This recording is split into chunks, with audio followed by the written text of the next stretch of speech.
I never do rides at the fair. I mean, basically, they pulled that sucker out of a suitcase. This is epic dog.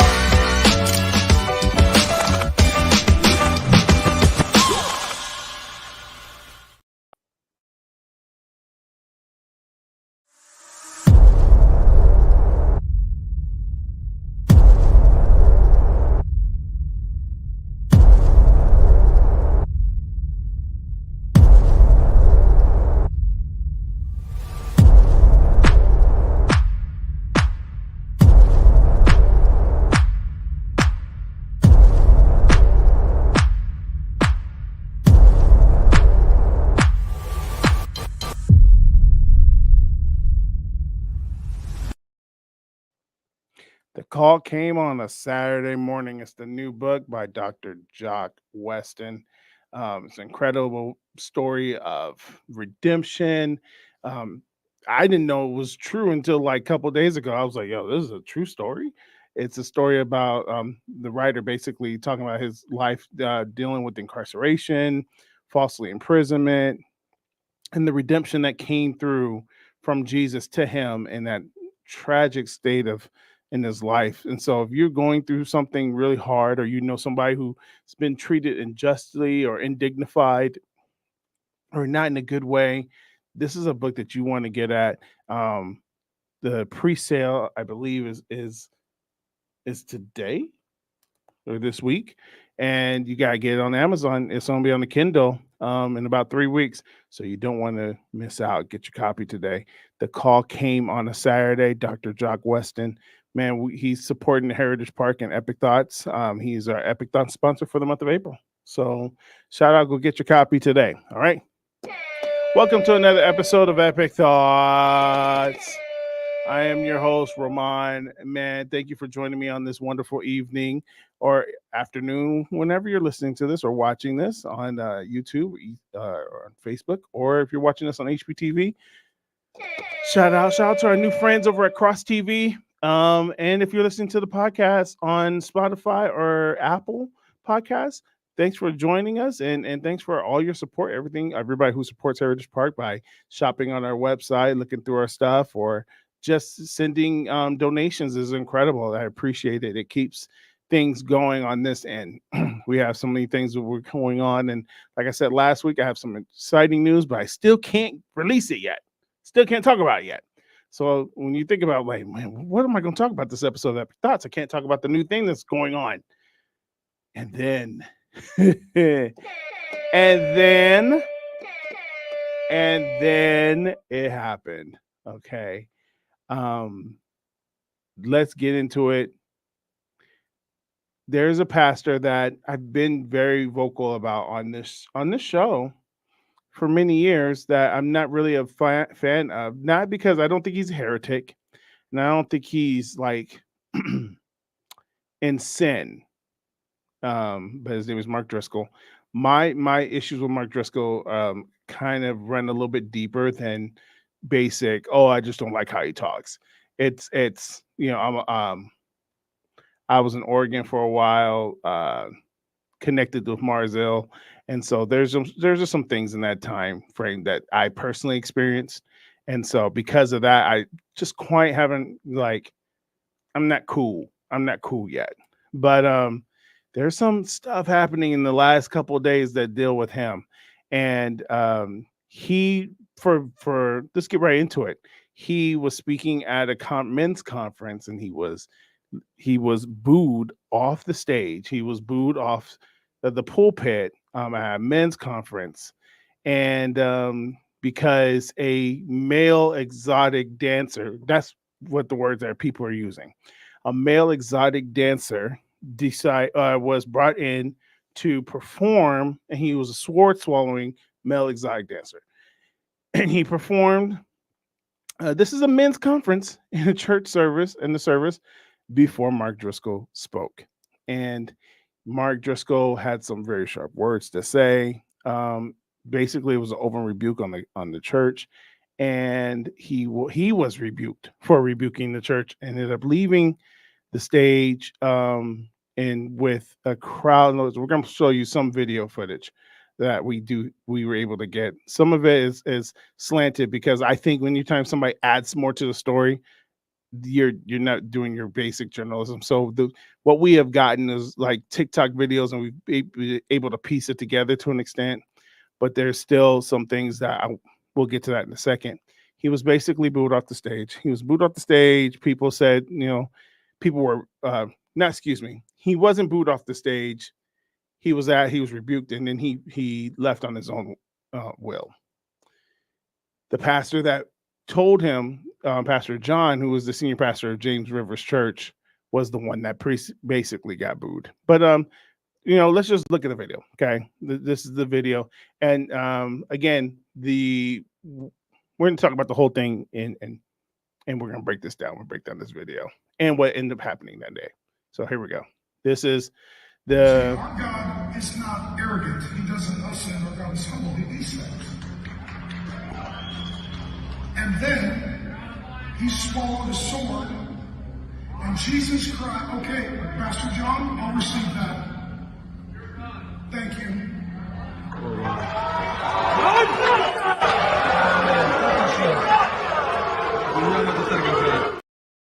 That's actually the video.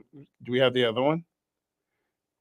I wanted to see if we could show the one with the guy who let me see if I have it. His name is Alex Magala. Alex Magala is basically, if you know the name, if you say to yourself, that name sounds familiar, it's because he has been on several Got Talent shows. So he's been on France Got Talent, America's Got Talent. He is a sword swallower, right? He swallows the sword, the circus act. And what he does is he also does the videos. Have you seen the people like who are super ripped and they're super buff? And I can do it. I could show you, but I might get rebuked. They hold on to the pole and they're straight out in line. They walk up like they're walking on walls, or they're putting their feet against the wall and they're walking straight up. Anyways, that's what he does. Okay. People keep saying he's a male stripper. He was a male stripper. He's no longer a male stripper. From some of the reports that I've read, he is actually a believer in Jesus Christ. I don't think he would have done this event if he wasn't really. And the other thing is he switched up. He used to be part of that lifestyle, but he's not part of it anymore. He's now he's a performer, right? And it's not, again, I want to point this out and make this very clear. So people, I've been on the record on this show several times stating that I believe that we live in a country where we over-sexualize everything. America just over-sexualizes everything. Okay. Everything's got to be sexual. It just has to. That's just the response that people have. Everything has to be sexual. So Alex Magala had to be sexual. That he was on a pole and that he was doing pole dancing. He wasn't doing pole dancing. He was doing strength performance and calisthenics performance. None of us can do what he did. Okay. That's why I wanted to show you the video of what he did. Now, there is some truth to what Pastor Mark was saying. He did open up his shirt. He was bare chested. He's very fit. He has a physique. In my mind, I think to myself, was it necessary? Probably not, right? Why would you put this at a men's conference? And then, and he did climb up and down a pole as if strippers do it. Now, initially thinking, if we're not gonna find the other one, I'll just go into it. Let me see if we got it. I think I have it over here. Let me look. Initially thinking, my first reaction was like, yeah, we need to call this out. Mark Driscoll is absolutely right for calling this out. And even with my curiosity processing things, and I go, well, he wasn't really stripping. He's not stripping. He's doing his performance that, got him on, this is what got him on, I'm sorry. This is what has gotten him his career. This is what's got him on America's Got Talent. I don't have it. Sorry, I thought we had it. We had the wrong one. We thought, on America's Got Talent, but you could easily look it up. It's connected to this video. We just don't have that video. this is what he's making his living off of. He's made his money off of this. This is what he does. Is it sexualized? If a bare chested man is doing something, then I guess in America it would be considered over sexualized. Now, Mark Driscoll did think so, and he made some statements about it. And now we're going to play in entirety. This is the clip. He gets up there, he says something, and you can see Pastor John coming up and rebuking him. So this is what we got. See, our God is not arrogant. He doesn't ascend. Our God is humble. He descends. And then he swallowed a sword. And Jesus cried, okay, Pastor John, I'll receive that. Thank you.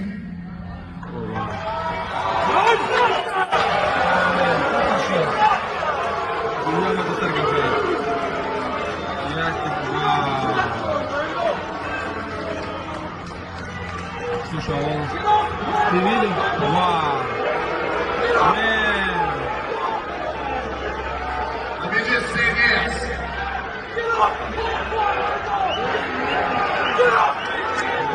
Я в шоке.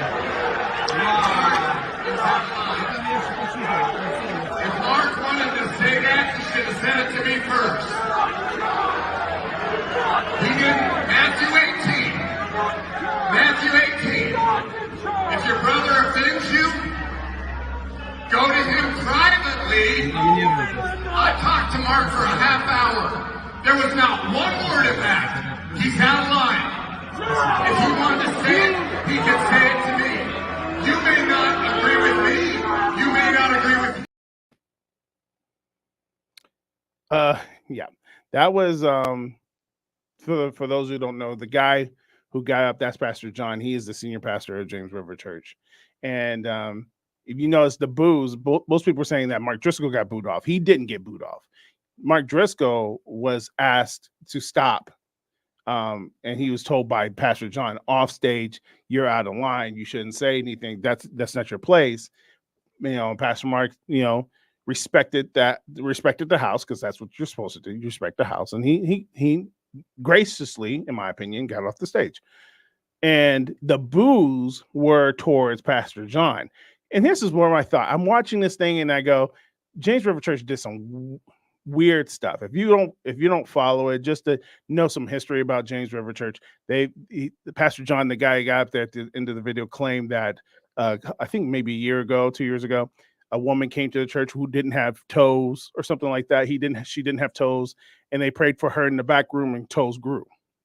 And then he announced that on social media and on the internet. And then the internet was like, well, let's see proof. I want to see the toes. Like, it's a miracle. If it's a miracle of God, let's see it. And let's all praise the Lord together. Well, we don't want to disrespect the people and on all this other stuff. So he never showed the toes. So then there was a long campaign. And of course, people started campaigns called Show Me the Toes. And so if you ever remember Show Me the Toes, that's this church. Last year at the men's conference, they brought a tank on stage, and this tank crushed all these cars, and it was like a patriotic tank, and the name of the tank was called Big Ass Tank. That was the name that they gave it. I didn't call it that. That's what they called it. So and then even before Alex performed, before Mark Driscoll, they had I can't think of the name, where the cars are running over each other and road rage and stuff like that. They had that happen. This is all in the sanctuary before Mark Driscoll gets in there. They had the road rage thing. I can't think of what it was, like the wrecking cars and stuff like that. Derby. They had a derby, and then they had Alex Magala perform. Now, I've said this for years. We started off saying that when Pepsi did a woke commercial with it was one of the Jenner girls. It was one of the Jenner girls. And remember that one where she had the Pepsi and she walked across the picket line and gave it to a police officer, and it was just out of taste. And I remember we everybody killed that commercial. Everybody killed that commercial. And then people started having the question, just because you can doesn't mean you should, right? And I always ask the question. I've asked this question. Mike Todd, when he did his Easter production last year, I didn't think it was in bad taste, but I always wonder, do people say no? Like, do certain leaders have people in their rooms, in their buildings, in their circle that can give them pushback and be like, nah, son, I I don't think this is a good one. I don't think this is the idea. I don't think this is going to get what you want to get out. Again, I don't think I'm not calling foul on Alex Magala. This is what he does as a performer. Okay. He like I said, you would recognize him from America's Got Talent. He swallows swords all the time. He has this one I saw on TV where he's on the pole, he's going face down, he's face down on the pole. He swallows the sword, and the base of the sword is touching the ground. So it's almost like he's putting himself on the sword. It gave me a gag reflex because I didn't like it. But at the same time, this is what he does, right?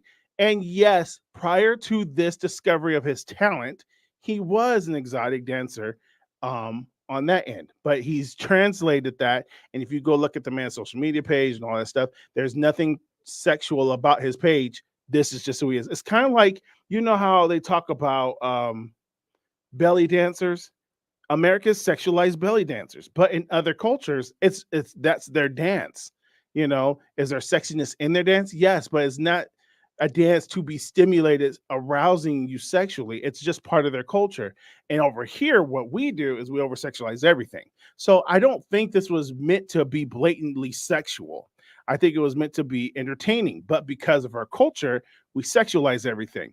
Now, that's where I think that was miscue number one. Somebody should have said to Pastor John, and the way Pastor John reacted in the video that I just showed you when he rebuked Mark Driscoll, that tells me right now, the way he responded to that you probably can't tell him no. You probably can't say, hey, dog, that's not good luck. I don't think that's cool. You probably can't tell him that. He seems to be a little bit of a narcissist. You last year he has a tank on stage, and they named the tank Big Ass Tank. They have books that are just kind of weird. They've released all kind of things. So maybe there's a little bit of narcissism on Pastor John's side. So the one thing I can tell you that with working with narcissistic pastors and narcissistic people in general, you can't tell them no. They're going to make you feel crappy for telling them no. So maybe that's another problem. And if you ever get into a leadership situation, don't become that person. Like, be open. I remember one time I wanted to do a drama. I always tell this story many times. I wanted to do a drama, and the drama required me to take people on my team and turn them into farm animals. And we were practicing it, and they were like, it was hilarious. In my mind, it was hilarious. But you know, I had kids acting like farm animals. They're crawling on, they're eating like they're like there's one person who was a cow and grazing the field, and then there's another person. The concept was the cow got sick of being tipped over. So what they're going to do is they're going to play a trick on the teenagers and tip them over. And I thought it was genius. And during the practice, I remember my assistant, she pulled me outside, not in front of everybody. She did pull me outside, and she goes, I don't think this is a good idea. And she said, you literally have kids on their hands and knees, and it's not good look. You're not having the costumes are not going to fit this situation. I don't think you're going to get the response you're going to get. And I listened to her, and I listened to reason, and then I said, I remember saying, I think we'll be all right. She goes, can we ask a couple other people? And I said, sure. So we brought in a couple other people who were there at the rehearsal who weren't in it. And I was like, what do you guys think? And everybody, it was like consensus around the room was, we shouldn't do this. It's not a good look. So we ended up not doing it. And to this day, I'm pretty thankful that they were able to talk to me. I'm thankful that there was a space where they could say, it's an L for me, dog. It's a no for me today on this one. You're normally pretty point on with your creativity, but sometimes you went too far. And so at what planning meeting did someone go, yeah, I don't think this is perfect or I don't think this is a fit for a men's conference that Mark Driscoll's speaking at, right? Mark Driscoll is man's man. You know what I'm saying? To the point where some of his messages, y'all love him. And like I said, people repost him. He's well loved. People think that all his takes are dubs. I don't think all his takes are dubs.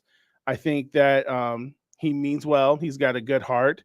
I think he's dated at times, and I do think sometimes he's stern without proper perspective, right? I think he says things without perspective, but I don't think, like I said before, I don't think he's off. So, but in my mind, I could be, if I was in that staff room, I'm like, you about to do this in front of Mark Driscoll? Like, we really gonna do this? And I that's why I don't disrespect Mark, and I don't. Um, I have nothing against what he did because coming into this thing, I could see where he was look at this and be like, "Oh, this is a Jezebel spirit, man. They got this man climbing a pole." Because remember, he's jaded. He doesn't know. He's not aware of culture, and then on top of it, we're over sexualized. We think everything's sexy. That's just what we do. We think everything's sexy. So then there's that. So then, but this the story doesn't end there. So then Pastor John gets up there, rebukes him from the ground, then comes up on stage. I think that was an L move by Pastor John. And as you could tell, the crowd was not happy with that choice. The crowd was like, boo, you get off the stage. Because at the end of the day, these are men who come into a man's conference. And when you come to a conference, sometimes it's the conference that's the pool, but sometimes the name on the conference bill is the pool. And the name on this conference bill was clearly Mark Driscoll. So people didn't come to see Alex Magala take off his shirt and climb up a pole. They could probably care less. You know what I'm saying? We do a lot of weird things in the house, in the body of Christ. We do some weird things to kind of fill time and fill space. But essentially, for an event like this, people are coming because they want to hear Mark Driscoll speak, right? If that was the case, they could have brought Ramon up to speak and they would still pack it out. They wouldn't pack out the house if Ramon was coming to speak. They wanted to hear Mark Driscoll. Okay. And when he left, they were highly upset. And I believe for a good reason. Now, what a lot of people don't show, and I'm pretty sure we don't have a clip to that. Yeah, we do not. What they don't show is they do make up. Pastor John and Pastor Mark have a conversation off stage. They later come, I don't know how much later, but they both come back on stage.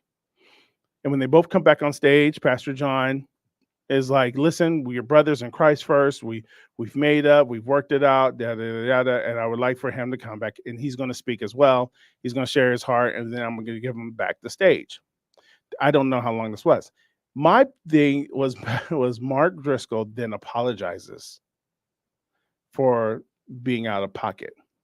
Now, he apologizes for not going through the proper. Listen to what I'm about to say. He apologizes for not going through the proper structure and rebuking the church. Now, this is where I start having feelings. I don't know if I understand what is happening here because you respect the pastor of the house that you minister at, and I get that. But the word of the Lord is the word of the Lord, right? This is again another level of you being in a narcissistic church. He now has to apologize for speaking what he felt was God was putting on his heart to share, because it made the pastor unhappy. But who died and made him God? Who died and made him Yahweh? Right? Isn't Yahweh Yahweh? Yahweh is I am. So why do we give more emphasis to the man of the house or the pastor of the church than we do Yahweh? I don't think that Mark Driscoll, and most of the times I think Mark Driscoll's out of pocket. I'm just going to say it right now. I think he's out of pocket, not out of line Christian or biblically. I just think he's out of pocket the way he says things. This was one of the first times I didn't think he was out of pocket, because he said in an earlier video, I think in the same one, he says, I'm hoarse because I've been up since 1:00 praying for you. I don't think he knew that this guy was coming up there at 1:00 in the morning, because no one tells you when you go speak. They don't say, hey, by the way, we're going to have somebody who swallows swords. They're going to go up 10 minutes before you. I'm pretty sure you know that. So there was something on his heart that God put on his heart, a burden for the people. And I'm pretty sure of that. I don't think he should apologize. It's almost like what J. Cole did last week.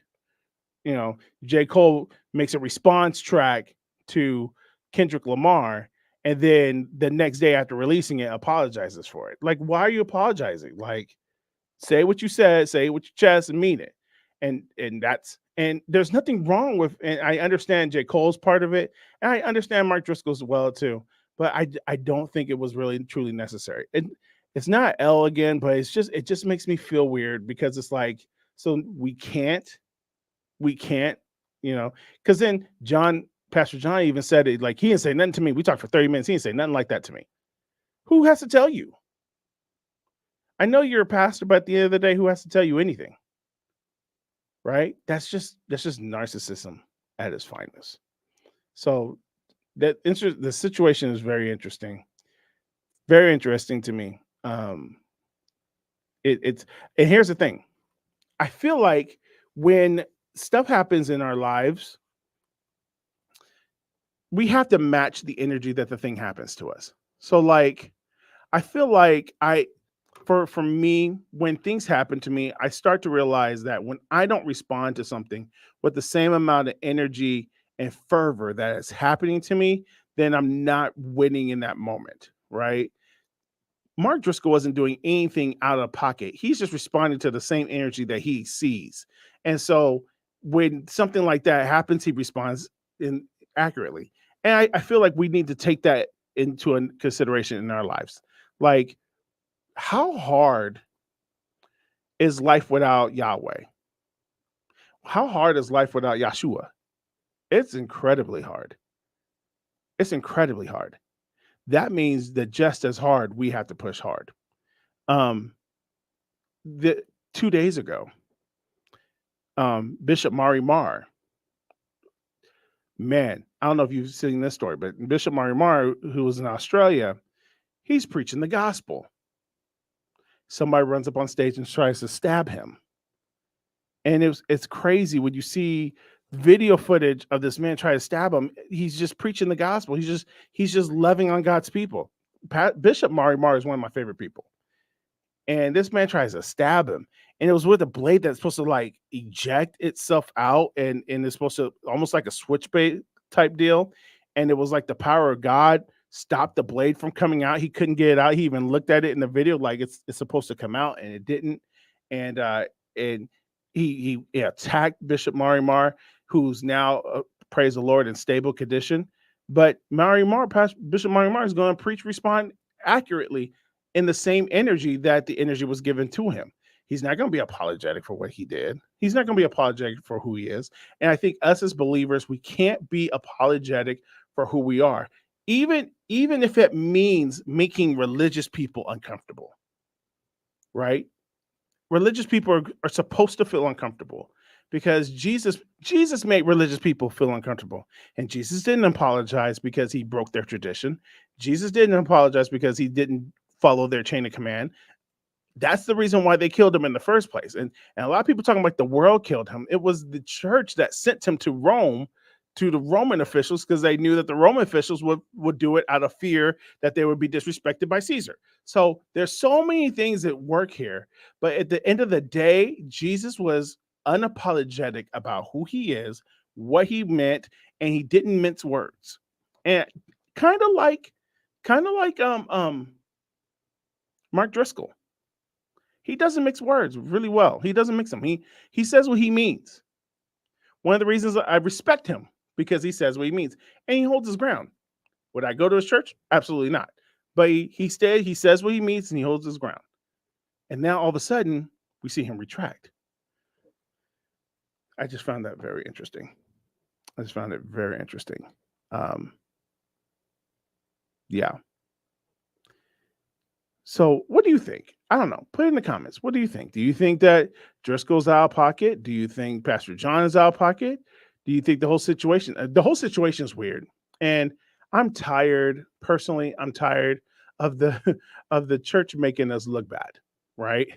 This is one of those things where you're just like, oh, another one. It's like every week you see something online where a church did something out of pocket. And you're just like, oh, geez, we did it again. And it's funny because a lot of the times I think that I'm probably one of the worst Christians in the world. I do. Like when people are like, man, I love Pastor Ramon or Ro is so dope. Man, he's so whole. I'm like, bro, I'm the worst. You should not hold anything up to me. Don't even look at me. Don't even think of me in that regard. But then every time I think that, I see something like this show up online, and I'm like, yo, like we're seriously doing this. Wow. Like this event at James River Church is just so interesting to me and how people responded to it. And it goes to show you, and the people who booed, they didn't boo Mark Driscoll off. They were mad at Pastor John, which tells us a lot, meaning they're telling us, listen, we're hungry. I think the people are making their I think the church is making some weird choices, but the people are telling us, yo, man, I'm hungry. I want some real. I want something real for me. Listen, Mark Driscoll's got people were hungry to hear what he had to say because they know that this man, at least he prays. He searches the Father. He breaks down scriptures. He fights for men. And I think right now, men are under attack more so than ever. Like we can't be fathers, you know, like there I see so many people posting what icks they have in men. Like, I hate it when men play with their kids. Like, what? Like I've heard people say, I hate when men play with their kids. I hate when men sing. I hate when men be emotional. Now listen, I'm not a man's man. I'm an artistic dude. Okay. I'm an artistic dude. Maybe one day on the show I'll share something that happened to me years ago, um, where some a pastor really questioned my manhood because I was artistic and I had no interest in fishing and building. I have no interest in fishing and building. I have interest in other things, and he just attacked my manhood at the church that I worked for him at. And talk about narcissistic, that was crazy. So maybe one day I'll tell you that story. But um, I see that there's not a lot of freedom for people to be themselves, but let alone men to be men, especially godly men. Like we can't lead our homes. We can't be assertive if something is wrong. We can't defend our family and our loved ones if something goes sideways. And I find that I find it very sickening and saddening at the same time. But listen, I ain't gonna change me. If somebody try to hurt my kids, we're gonna have problems. If someone tries to hurt my family, we're gonna have problems. If somebody attacks my people, we're gonna have problems. I'm not afraid of offending you. I don't want to, and I really don't like confrontation. But I realize that there's times where you have to confront things that aren't right. You have to stand for it. And I hate the whole we gotta stand for what's right because I think people have a very jagged idea of what they're standing for and what is right. But there are some things that if they come across my path, I'm gonna stand for it. I'm not just gonna take things that laying down at face value. We're gonna have some problems if if I feel like people have been disrespected. And it's more than just kids. I don't let my friends be disrespected. I like for example, right now, um, I can't stand it and I call it out whenever somebody says something to me. Sometimes I keep things to myself, but there's other times where I call out stuff that just bothers me. Like, what bothers me more than anything is this weird thing. I get bothered when people diss the WNBA. I get it just does something to me when you diss the WNBA or any kind of women's sports, right? And it's always the people who are the least athletic are the ones that are always dissing them. You know what I'm saying? Oh, women's sports is not that good. Like, bro, first of all, the WNBA is fun. I love the WNBA. Okay, go Aces. We're going to opening week. We may not be able to see the Fever. If you don't know, the Fever is the team that picked up Caitlin Clark. If you don't know who Caitlin Clark is, then yeah, I can't explain it to you. She's the next Steph Curry of WNBA. If you thought Sabrina Ionescu was nice, Caitlin Clark is nice. Anyways, she got picked up by the Indiana Fever, and the Indiana Fever's tickets have gone from, and they were cheap. They were gone from very cheap to now very Laker-like prices. So we may not make it to the Fever and the Aces, but we'll make it to the Mystics game. That's affordable. That's in my price range. But I'm a hardcore supporter of women in direction, women in production who produce. I'm a fan of women just working things out and believing in themselves and making things happen. I just love that, and I'm going to support them forever. I don't like people disrespecting women just to be relevant or cute or funny. That doesn't fly with me. So I say something. I say something about it. And right now, it seems to be the battle that I choose. Like I'll fight. I don't make me a feminist or nothing, but I fight that they should be at the very least treated with respect. Okay. So with that being said, You'll have to pick your battles. Um, but don't let no one else tell you. Don't let no one else shame you for who you are and what you believe. You know what I'm saying? You better. Heritage Park PROD is the website. Heritage Park PROD is the website. Get all your Heritage Park information. The website is updating daily, and you want to get on it. It's going to be amazing. We got some new stuff coming up. We got new shows working on. We're working on some new series. If you want to invest, listen. People want to talk about the problems, but they don't want to talk about the solution. They don't want to do anything about the solution. I want you to prayerfully consider investing in Heritage Park. We are at season 2 of Superficially Deep. We're starting that right now in production. We're in the middle of a pilot for a new series called High Spirits. We got so much stuff happening. New record coming out this year called Ramon is Delusional. That's finally the name we're calling it, and I'm announcing it now. The new album is going to be come out August 25th, and it's called Ramon is Delusional. It's going to be a fun album. There's going to be a book connected to it, so it's going to be a whole thing. But I want you to consider supporting Heritage Park. There's links all over the website, even on HPTV. There's links where you can give either PayPal, Cash App. And if you want to give larger amounts, there's ways to do that too. Also, just contact us if you want to do it on a more secure form. We have secure websites for that. But I want you to prayerfully consider donating to Heritage Park. Every time you pay your monthly subscription to Disney Plus and Hulu and Netflix, you're supporting those businesses. So, I just prayerfully consider, because it will help us release content at a faster level. And if we can get to the point where we can hire more people, we can really pump out some cool stuff. And man, just give people another option. I'm not trying to end Hollywood. I'm not trying to stop Hollywood from doing their thing. I just want to give people another option. Everything that Heritage Park does is to give people another option. Like, you don't have to support, you don't have to watch films you don't want to watch. You don't want They keep making movies over. They keep remaking it. They just announced they're remaking another Superman. Like, we don't need this stuff, right? We want unique stories, and not all stories are faith-based stories. They're just stories written and produced by people of faith, right? So at least you're going to get good quality. At least you're not going to get, boobies in your face every 10 minutes for no reason whatsoever. So it's a good place to invest. We have so many producers and so many directors that we work with already. They're all in the same boat. Like, I have the story, I want to tell it. I have no place to spend. I have no place to raise money and capital.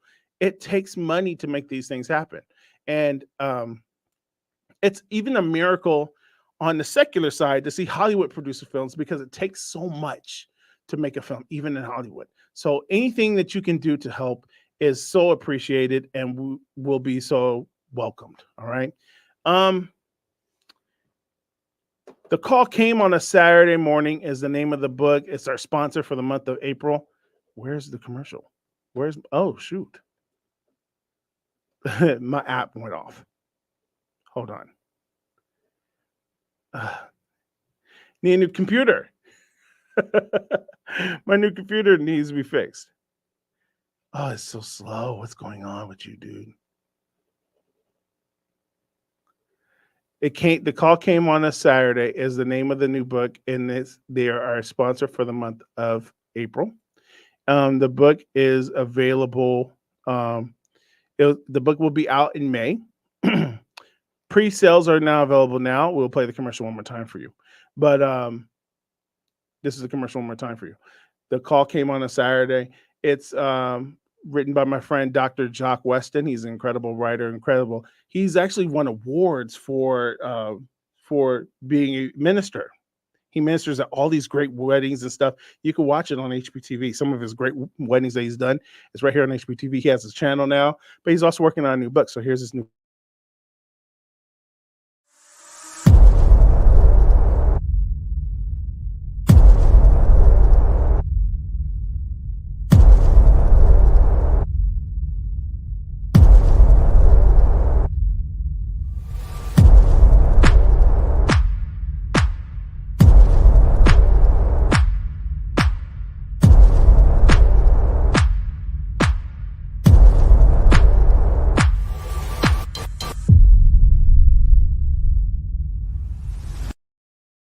The Call Came on a Saturday Morning, Dr. Jock Weston.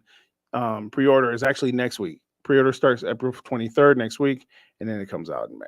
So get your copy, man. It's on Kindle. It's going to be on Kindle and Amazon. I think that's it for this week. It's very simple, sweet and simple. Thanks for supporting Heritage Park. Thanks for watching. Thanks for listening. And we'll see you next week. God bless, man. I love you guys. Take care. All right. See you later. Peace.